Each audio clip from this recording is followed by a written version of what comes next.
అంతర్జాతీయ మద్య వ్యసన విమోచన దినోత్సవం అంటే ప్రపంచవ్యాప్తంగా మత్తు పదార్థాలకి బానిసైనటువంటి వాళ్ళని దాని నుంచి బయటకు వచ్చి సమాజానికి ఉపయోగపడాలనేటువంటివి ఇవ్వడం కోసం ప్రత్యేకంగా కార్యక్రమాలు చేయడం జరిగింది.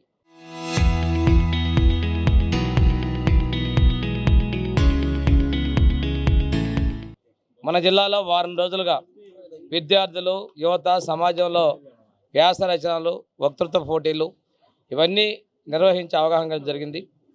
ఈరోజు జిల్లా కలెక్టరేట్ నుండి జీజీహెచ్లోని డి అడిక్షన్ సెంటర్ వరకు, అంటే ఎక్కడైతే పరిపాలన మొదలు పెడుతున్నామో అక్కడి నుంచి మనము వాళ్ళకి మద్యపానాల నుంచి, వ్యసనం నుంచి విముక్తి కలిగించేదానికి కౌన్సిలింగ్ ఇచ్చే కేంద్రం వరకు కూడా మనం పాదయాత్ర చేయడం జరిగింది. ఈ సందర్భంగా నేను ఒకటే తెలియజేస్తాను, గౌరవ ముఖ్యమంత్రి శ్రీ నారా చంద్రబాబు నాయుడు గారు దీని మీద పెద్ద ఎత్తున యుద్ధం ప్రకటించడం జరిగింది. దీనిలో భాగంగా దేశంలో ఎక్కడ లేని విధంగా ఈగల్ వ్యవస్థను ఏర్పాటు చేయడం జరిగింది. దానికి police and excise and de addiction, education ఇలాంటి శాఖలన్నిటితో కలిపి జిల్లాకు ఒక ప్రత్యేకంగా ఈగల్ పోలీస్ స్టేషన్ కూడా ఏర్పాటు చేసే విధంగా నిర్ణయం తీసుకోవడం జరిగింది. అంటే మనకున్నటువంటి ఎక్సైజ్ నుంచి కూడా 2% సెస్ తీసుకొని ఈగల్ వ్యవస్థ కేటాయించడం కూడా జరిగింది. మనం అక్రమంగా ఏదైతే ఏజెన్సీలో సాగు చేస్తున్నట్టు గంజాయి ఉందో ఆ గంజాయి సాగుని అంతమొందించడం జరిగింది. ఆ ప్రాంత రైతులు వేరే పంటలకి వ్యవసాయం సాగు చేసేందుకు కూడా మరలించడం జరిగింది.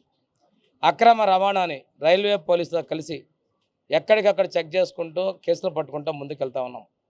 ఆ తర్వాత ట్రాన్స్పోర్ట్ చేసేదాన్ని కూడా పట్టుకున్నాం. పోలీసులు కూడా కార్డన్ సెర్చ్ చేసి ఆ నిల్వ ఉన్నటువంటి వాళ్ళు తీసుకొని కేసులు పెట్టడం జరిగింది.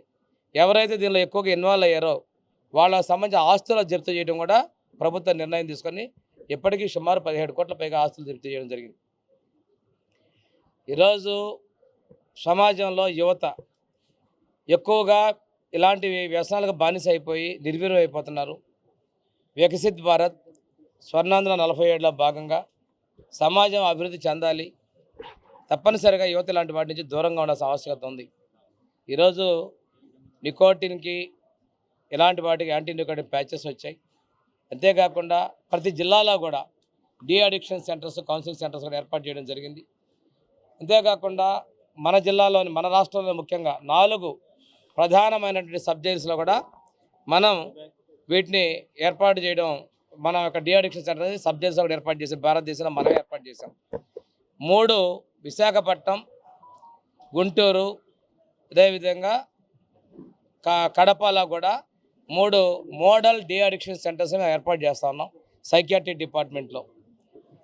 ఇవన్నీ కూడా అంతిమంగా సమాజంలో కౌన్సిలింగ్ నిర్వహించడం, వాటి దూరంగా ఉండటం, మెడికల్ షాపుల్లో ఎలాంటి డ్రగ్స్ ఇస్తున్నా కానీ వాటి మీద దాడులు చేసి వాటి కూడా సీజ్ చేయడం జరుగుతూ ఉంది.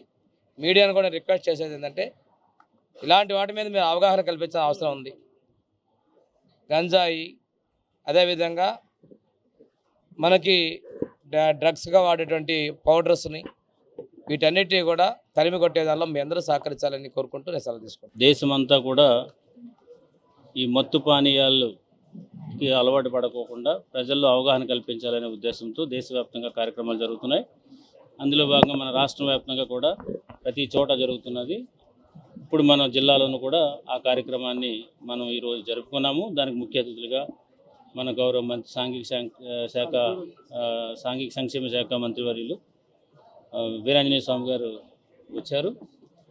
సో ఈరోజు మనం కలెక్టరేట్లో కార్యక్రమాన్ని స్టార్ట్ చేసి పాదయాత్ర ద్వారా నడుచుకుంటూ ఇక్కడ హాస్పిటల్కి వచ్చాము. హాస్పిటల్లో డి అడిక్షన్ సెంటర్ దగ్గరికి రావడం అనేది జరిగింది. అంటే ఇంప్లిమెంటేషన్ నుంచి అల్టిమేట్ ఎండ్ వరకు ఉన్న ప్రాసెస్ని ప్రజలందరికీ కూడా మనం తెలియజేయాలనే ఉద్దేశంతో ఈ కార్యక్రమాన్ని మనం అడ్మినిస్ట్రేటివ్ బిల్డింగ్ నుంచి హాస్పిటల్ అడిక్షన్ సెంటర్ వరకు కూడా ఒక మాదిరిగా ఉండాలనే ఉద్దేశంతో, ఒక మెసేజ్ ఇవ్వాలనే ఉద్దేశంతో ఇక్కడికి రావడం అనేది జరిగింది. సో అందరూ కూడా చేసేదంతా కూడా ఒకటే, యువత కానీ తర్వాత దేశంలో ఉన్న ప్రజలు ఎవరు కూడా మత్తు పానీయాలకి లోను కాకుండా ఉండాలని. మానవ వనరులు అనేవి చాలా చాలా ఇంపార్టెంట్. సో దీనివల్ల సమాజంలో అనేక చెడు ప్రభావాలు ఉన్నాయి. వాటన్నిటి మీద ఈ ప్రభావం ఉంటుంది కాబట్టి దీన్ని మనం భారతదేశాన్ని ఈ మాదక ద్రవ్యాల నుంచి ముక్తి కల్పించాలనే ఉద్దేశంతో జరుగుతున్నటువంటి ఉద్యమంలో జరుగుతున్నటువంటి ప్రోగ్రాంలో అందరూ కూడా పాల్గొనడం జరిగింది. ఇక్కడ స్టూడెంట్స్ వచ్చారు, అదేవిధంగా కొంత పోలీసు వచ్చారు, తర్వాత నర్సింగ్ స్టాఫ్ వచ్చారు, అదేవిధంగా మన మున్సిపల్ కార్పొరేషన్లో ఉన్నటువంటి పుర ప్రజలందరూ కూడా ఈ ర్యాలీలో పాల్గొనడం అనేది జరిగింది. సో మేమిచ్చే మెసేజ్ ఏంటంటే జిల్లా ప్రజలందరికీ కూడా మీరు మత్తు పానీయాలకు దూరంగా ఉండండి. కుటుంబాలు అందరూ కూడా ఇందులో సెల్ఫ్ పోలీసింగ్ వ్యవస్థ ఉండాలని చెప్తున్నాము. పోలీసులే దీన్ని అరికట్టడం కాకోకుండా మనమే ఒక పోలీసులాగా ఉండి ఎక్కడ ఈ మత్తు పానీయాలు దొరుకుతున్నాయి, ఎవరు ఎట్లాగా చేస్తున్నారు అనేది మాకు సమాచారం ఇవ్వాలి. సో మీరు బాధ్యతగా ఉంటే డెఫినెట్గా ఇది కంట్రోల్ అవుతుందని సందర్భంగా తెలియజేసుకుంటూ ఈరోజు ఈ ర్యాలీని కార్యక్రమంలో అందరూ కూడా పార్టిసిపేట్ చేసినందుకు ధన్యవాదాలు తెలియజేసుకుంటూ సెలవు.